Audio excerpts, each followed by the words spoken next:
Hello everyone, it's Shane Kanto, your Wasteland reviewer, and I'm here to review The Night Clerk. And this is written and directed by Michael Christopher, starring Ty Sheridan. And this debuted on Netflix last week. It's not a Netflix original film, but it seems like one of those smaller independent films that Netflix jumped on pretty quickly. And Ty Sheridan plays a young man with Asperger's who works at a hotel, and he videotapes people to practice interacting with people at home, and he witnesses a murder. And then there's a whole bunch of mystery and twists and turns that follows that, and at the center is this budding relationship he has with this one guest played by Ana de Armas. And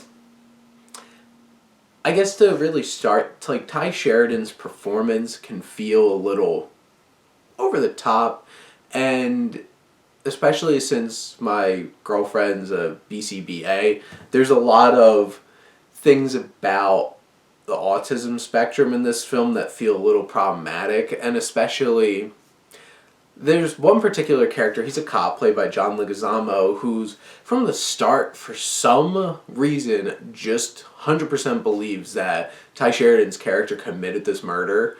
And I'm really sure it's because he thinks he's weird and that he's on the autism spectrum. And like at one point he's just like, well, they could get really dangerous and violent. And I'm like, I have some issues with this. This is a little concerning, and I feel like some of the messaging in this film is problematic, and I just want to get that out of the way because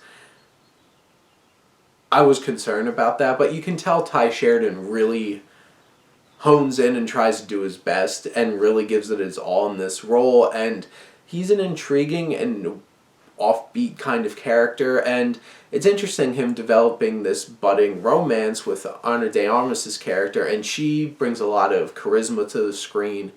And in terms of the story, there are a lot of twists and turns, and some of it feels a little convoluted, some of it feels a little convenient, and in the end, I don't know how much this film really builds up something special and meaningful, whether it's like from like a representation perspective or from the story perspective of where this is going. But I feel like it has a very interesting premise and it's watchable.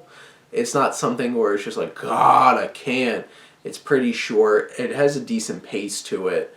And if it weren't for some of the characters being criminally underwritten or just a bunch of stereotypes like that cop character I mentioned, or like Helen Hunt plays Ty Sheridan's mother, really it's these two main characters and what's developing between them.